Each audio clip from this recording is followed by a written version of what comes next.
You've worked hard to build a dream retirement. Now it's time to put that plan into action. This is Retire ATL with Aaron Vincent and Matt Decker. The team at Vincent Financial wants to help you build, protect, and grow income to get you to and through retirement. Now, Retire ATL with Aaron Vincent and Matt Decker. This is the Retire ATL podcast, all powered by the Vincent Financial Group. You can get more when you visit retireatlradio.com. Thanks for subscribing. Thanks for downloading. Now, let's get to the show. All right, Aaron Vincent, Matthew Decker. Big news coming over the past couple of weeks. Locally, Wellstar laying off, over 750 corporate administrative roles.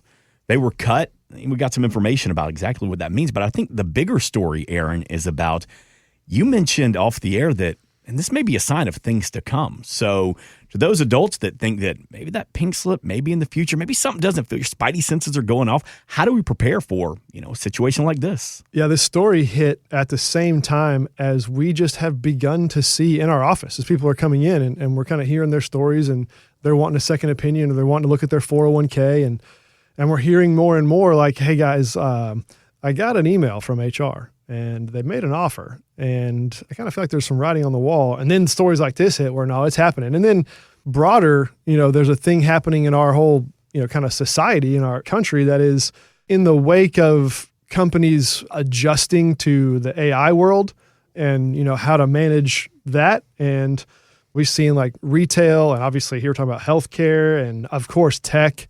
There are a lot of different aspects of business that are sort of making some major moves. And so it just felt pretty relevant. So we wanted to, kind of let our listeners know some of the things that we're seeing and how we're handling this. But certainly whether you are already on your own accord deciding to get real serious on retirement planning, or you may be hearing or feeling like whether I'm ready or not, it may be coming. How do I get ready? And so we are seeing more and more of this. And so I think for us, it's, while it can be scary for sure, like this is personal. I know two people, personal friends, that are certainly affected by this Wellstar decision. And so it doesn't have to be scary. You may be better than you think. It may not be the end of the world. And that may not be true. You may have to go still find another job and work 10 more years. But the question that I have is, how do you know? And I think that what we're seeing in our office and what I'm hearing from friends of mine is that people just don't know. They don't know where they're at. This is you. This news came out of nowhere. And how do I know how much this affects me? How do I know how prepared I am? And I think it just sort of highlights the fact that for most people, just psychology of life, until there's like outside pressure pushing on something, i.e. finances, career, retirement, we just seem to kind of go with it. Hey, it's working so far. I don't know that I want to spend the time, the effort, the energy to get under the hood of my retirement plan or lack thereof. And that's just status quo and inertia is a powerful thing. Change is scary and all that. And so I think that this kind of just floating down the river idea of I'm just going to keep on the track I'm at unless is not the way to go. It's not the way to address things like this. And so there are ways, I think my message is there are ways to know what should you do if you get that pink slip, even in advance, whether you feel it coming or not. There are certainly ways, and part of our process addresses kind of where are you at right now? What do you think, if that's you, Aaron, let's put you in that position. Yeah. Are you saying you're about to fire me? Oh, man. This is about to get real dramatic. I'm saying that we need to talk. Hey, I need to have you in my office at 4:55 on Friday. And if you don't mind, bring your laptop. Yeah, bring your laptop. Your key card. And your key card. Yeah, don't worry, though. Everything's fine. Yeah, fine. But 4:55 Friday, I need to see you in my office.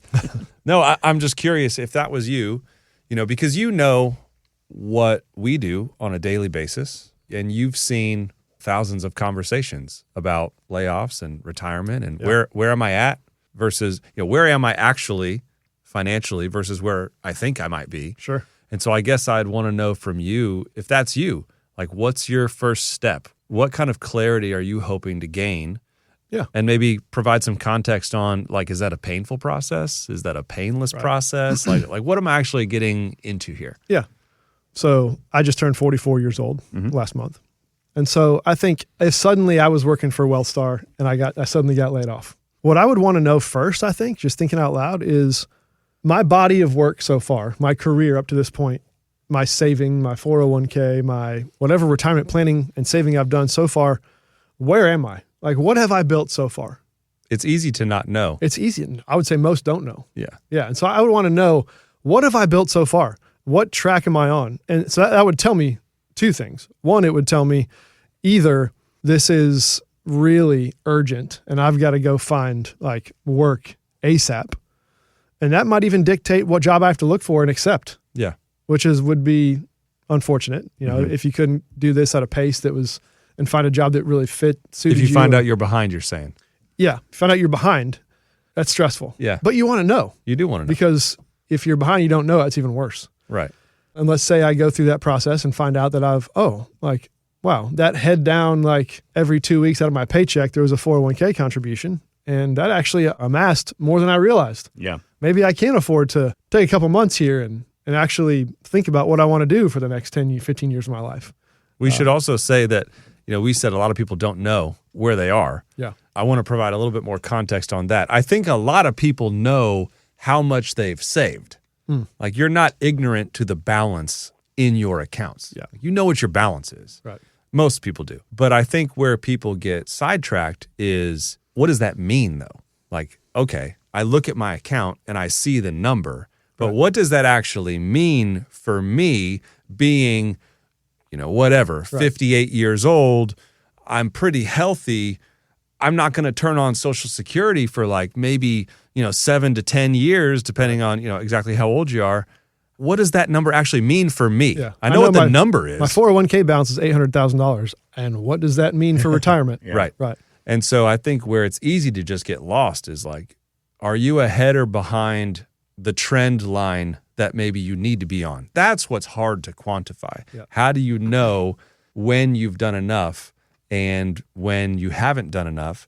And how do you know if what you're doing right now is going to get you to a place where one day you'll be able to say, I've done enough. Right. And I know now what this means and what this looks like and what kind of income I can have, which means what kind of lifestyle I can have. Yeah. So how do we go about doing that? Yeah. Well, I think the first thing, for the record, this applies whether you got laid off and you're 50 Yep. and you're going to be working more, or you get laid off and you're 63 and you're right on the line and you don't know how close you are. Like, the same principles apply, I guess is what I'm getting at. And in some cases, at 63, it's a blessing. Exactly. Have you seen that before? Where somebody... Oh, yeah. Yeah, I don't want to, derail the train of thought here, but it's funny you say that. Like, the person who gets laid off at about 62, 63, and they go, man, I was going to work for another 3 or 4 years, and you get to say, why? Why were you? Yeah, exactly. That happens. Sometimes you get a nice package, too. It's like, hey, we feel bad. You've been here a long time. We're going to give you some kind of a package. We're not just going to just cut you off at the knees and say goodbye. And a lot of times people come into the office and they're like, well, you kind of made it worth my while to just not work anymore. You don't know what you don't know. Most know that they're doing okay. Most people don't know what they're saving, like their current savings, what they've saved so far, what that means for them in retirement. To Matt's point earlier, how much income will I have based on what I've saved after taxes and all of that? Most don't know that, whether you're getting laid off or not. Like, that's a question that most people that come into our office in our first meeting, they can't answer that. And so, to your point, Mark, often people have a certain number. My number's $2 million. When I get to the point where I've saved $2 million, that's when I'm retiring. Well, okay, well, why? It just feels good. It just feels right. It's more than my dad had, and I wanted to live a better lifestyle than my dad in retirement. So that's where I'm at. Yeah, but why? Yeah, I have no idea. That's just a number. And what they find when they have a forced retirement is that, oh, wait, I don't quite have $2 million, but the lifestyle that I had pictured, I do have enough for. Mm-hmm. I didn't know that. So yeah, it happens all the time. What about for the person, and we're talking about those that got laid off, the fired before retired, best way to put it. What about for the person that just says, I'm just ready to shut it down and go ahead and retire? How does that planning process, is that different from those that get the unexpected pink slip? I think that this is the most important conversation that you should be having as early as possible. And the reason I say that is, Aaron talked about the layoffs, and there's going to be a lot more layoffs driven by AI efficiency. We all kind of know that that's coming. Now, there will probably be some other jobs that open up because of it, because that's just normally what happens when disruption comes in. It's not like everything just goes away. It just moves somewhere else. But there will be a lot of layoffs because of AI disruption. For the record, Wellstar, as far as I know, from what I researched online, financially, they're healthy. Mm-hmm. Like, they've had a good couple of years, like profitable and all the stuff. So it's not like all of a sudden Wellstar was just tanking. And it's not doom and gloom. No, it's like this was a strategic layoff even. So anyway. It's probably just increased efficiencies in some areas. I think that you need to be having this conversation as early as possible. And the reason is this. It is a competitive marketplace out there. And I'm thinking especially in those fields where you work a lot of hours or you're grinding, engineering or tech, where things change and it's very fast paced. And the people that are young and hungry and willing to just grind, like you're competing against those people. We talk with a lot of people who are like engineers, for example, and they're like, I do not want to grind the way that I used to want to grind. And man, how great would it be if you took kind of the retirement planning process, number one, you took it serious, and number two, you started it early enough so that you knew the moment that you had kind of already done the bulk of your savings and you could decide to work in something that you were passionate about and knew that you didn't need the same paycheck that you once needed because you had already done enough. So you asked, do people come in and they just say, I'm done. I'm tired of this. I'm tired of the traffic, or I'm tired of the workload, or whatever. And we do have people come in and we go through our 3-step process and we show them, like, actually, you're well ahead of schedule. The income that you're making right now and the way that you've already saved, you're so far ahead of schedule that if you're just like ready to get out of that fast-paced environment, you're tired of the traffic, you're tired of grinding, you could take a job for half of the pay, increase your quality of life substantially, and still retire with more money than you need. And when we get to have those conversations, like, that's a really cool place to be, because there's nothing worse than talking to, well, I shouldn't say there's nothing worse, because there's a lot of things out there that are terrible, but it can get frustrating when you're talking to the person that has just grinded for years and years, decades. They've grinded for decades. They have way more than they need. Yeah. And when you talk to them, it's like, well, yeah, I got an $8 million portfolio and I have a $60,000 lifestyle. And now I'm not as healthy as I once was. And what are you going to do with this money? Well, I can't really travel the way that I would like. And, I can't really do the things that I used to do. And so, I don't know. It's like, oh man, you could have probably spent the last 10 years doing the things that you actually wanted to do because you did such a great job saving. You just didn't know. Yeah. You just didn't know, and you're never getting that time back. How soon would you want to know if you were on pace? Because you can't get your time back. You just can't get it back. And if you're doing something you hate or something that just doesn't give you passion, or that isn't one of your passions, oh man, that's a tough place to be. Give us a call. We'd love to chat about this. 770-741-0120. And what if you could know? What I mean by that is, let's say you planned on, or you've been hoping to retire at 62. I don't know, just throw it out there. And let's say you're 55 and you get one of these letters. You work for Wellstar and you find out, my last day is now on paper. Mm-hmm. Well, what if you could know? And let's just say as well that, you want, or you hope for, or you would expect, and you're trying to build a retirement where you need $12,000 a month after taxes, just take home money. That's what you need to live the lifestyle that you want. That's a pretty common average number that we hear, between $10,000 and $15,000 a month. And so you're not 62 yet. You're too young to retire, more than likely. But wouldn't you like to know that if $12,000 is the goal, what you've saved so far and what you've done to date is enough to generate $9,000 or $10,000 a month? And so that you've done the bulk of the work already to get to the point where your future lifestyle is secured in retirement. You only have a little bit more to go. Now you can really make some decisions like, what job do I take? Do I take the one that Matt just described with way less stress, way less punching the clock, way less grind, less money, but I don't need it because I've already done 80% of my savings necessary? Or maybe you say, I am going to go ahead and grind for 2 more years. I'm going to find a job, grind it for 2 more years. I'm going to retire 5 years early. I didn't know I could. Or whatever different kind of recipe that is more attractive to you.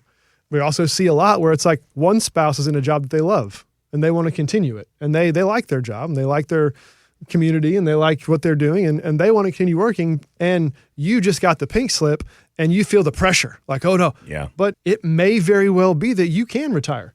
And you can be the one cutting the grass and getting the groceries and just living a good life while your spouse goes and does their job that they enjoy. You probably have way more options than you realize. We see that every single day in our office. Matthew Decker, we're talking to, and we've been talking to those adults that are either worried about, maybe that pink slip coming, or maybe those that are just tired of the grind and ready to shut it down a little bit earlier. But I think the bigger question is, who else are we talking to? Who do you serve at the Vincent Financial Group? There's probably 5 or 6 kind of big problems that we typically find ourselves solving on a day in, day out basis. And so I guess we'll just talk about one of them. We'll probably expand on some of the others in weeks to come. But over the last probably couple months, I would say, and I don't know why it's worked out this way, but it does kind of feel like the people that are coming into the office now, they all have kind of a few things in common.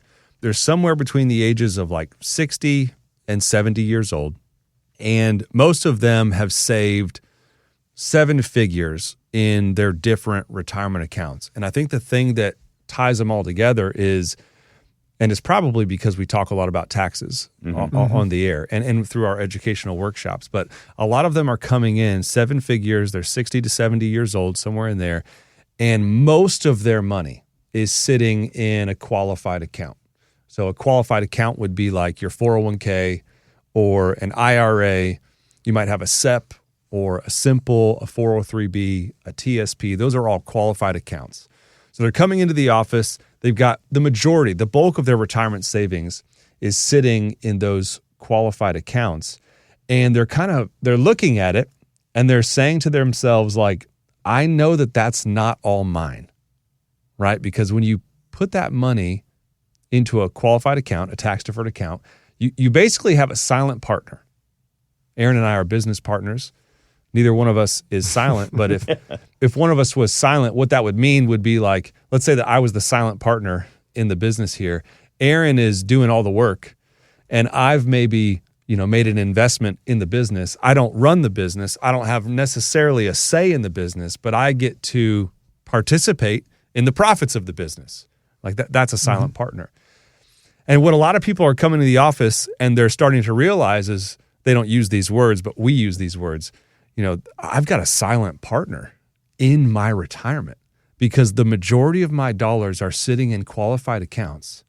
And I made a handshake deal with the government that I was not going to pay taxes on that money until I started to take it out. And they get within 6 months, a year of retirement, or maybe they're early on in retirement and they're realizing, oh my gosh, like I was told for all these years that when I retired, I'd be in a lower tax bracket. But what I'm finding is with all of my money sitting in these qualified accounts, maybe it's your 401k or an IRA, with all my money sitting in 401ks and IRAs, every time I take money out, I'm taxed like it's ordinary income. And I'm not in a lower tax bracket. I'm in the same. Some people are in higher tax brackets. And they're thinking to themselves, like, how much of this is actually mine? And why is my tax bill so large? And so I would just say, if that's you kind of have a window. You're 60 to 70 years old. You got a bunch of money in your qualified accounts. You have until 73 to decide to make your own tax plan. Because at 73, forced taxation kicks in. That's required minimum distributions. And you don't want to be the person that has made no plans for how you're going to handle your RMDs and then get to 73 and just kind of let the government's plan take over for you. No, you definitely do not. And I think a lot of people know this conceptually. Most folks that we talk to don't actually think. Some do. I mean, this is such an elusive topic that some folks just missed it. But most folks don't think my 401k is not going to be taxed at all. I think most people think there's going to be some kind of tax due. What most folks do not know is the specific effect of that. The cascading effect. Correct. And they can't, I think more specifically, they don't know how to measure it. Yep. Okay, I know I owe Uncle Sam something on my $1 million 401k. How much do I owe them and when do I have to pay him? Most folks don't know how to calculate that. And on top of that, what makes the matters worse are if you do get a pink slip or you do decide to pull the trigger or whatever the thing is, and then you only find out after your first year of retirement, you file that first year of taxes after you're retired and you realized, oh, I needed $100,000 of income for retirement. I had to withdraw $140,000 from my 401k to get $100,000 of income. I don't think I accounted for that. That is a bad day to wake up and realize that if you're already in retirement. Now, it's not a bad day to realize that now, a few years or even a few months before you're retired, especially before your point, Matt, before age 73, when the window closes, you have plenty of time to correct some things, move some things, organize some things to where that's not nearly as detrimental to your retirement. But if you just wake up one day already retired and then realize that, there's a major, major eye-opening day coming for you, and it's not a good day. If you're between the ages of 60 and 70 years old, and you've got a substantial amount of your retirement savings sitting in qualified accounts, what I would tell you is that you need to give us a call, 770-741-0120. You definitely have a tax problem if you do no planning. Right. You will pay more taxes than you have to Absolutely. if you do no planning. And this is a problem that we solve on a daily basis. And one of the things that Aaron and I say all the time is that the rate of return on your investments really matter. It really matters. It does. Yeah. But you cannot out-return having no tax plan. Yep. You just can't. You cannot get a big enough rate of return on your investments to overcome the lack of a plan when it comes to your qualified accounts and how you're going to draw them down and pay yourself. If you don't get that right, you will end up paying so much more in taxes than you need to. We routinely see high six figures in additional taxes paid without doing any planning, and it doesn't have to be that way. So if you'd like to give us a call and chat about that, if that sounds like you, if that sounds like a problem you might have and haven't solved yet, you got to give us a call, 770-741-0120, or go to retireatlradio.com. Insurance products are offered through the Insurance Business Advanced Planning Group. Vincent Financial Group is an investment advisory practice that offers products and services through Impact Partnership Wealth, LLC, IPW, a registered investment advisor. IPW does not offer insurance products. The insurance products offered by Advanced Planning Group are not subject to investment advisor requirements. Advanced Planning Group and IPW are not affiliated companies. Investing involves risk, including the potential loss of principal. Any references to protection, safety, or lifetime income generally refer to fixed insurance products, never securities or investments. Insurance guarantees are backed by the financial strength and claims-paying abilities of the issuing carrier. This podcast is intended for informational purposes only. It is not intended to be used as the sole basis for financial decisions, nor should it be constructed as advice designed to meet the particular needs of an individual situation. Vincent Financial Group is not permitted to offer, and no statement made during this show shall constitute tax or legal advice. Our firm is not affiliated with or endorsed by the U.S. government or any governmental agency. The information and opinions contained herein provided by third parties have been obtained by sources believed to be reliable, but accuracy and completeness cannot be guaranteed by Vincent Financial Group. Please remember that converting an employer plan account to a Roth IRA is a taxable event. Increased taxable income from the Roth IRA conversion may have several consequences. Be sure to consult with a qualified tax advisor before making any decisions regarding your IRA. This podcast is a paid placement.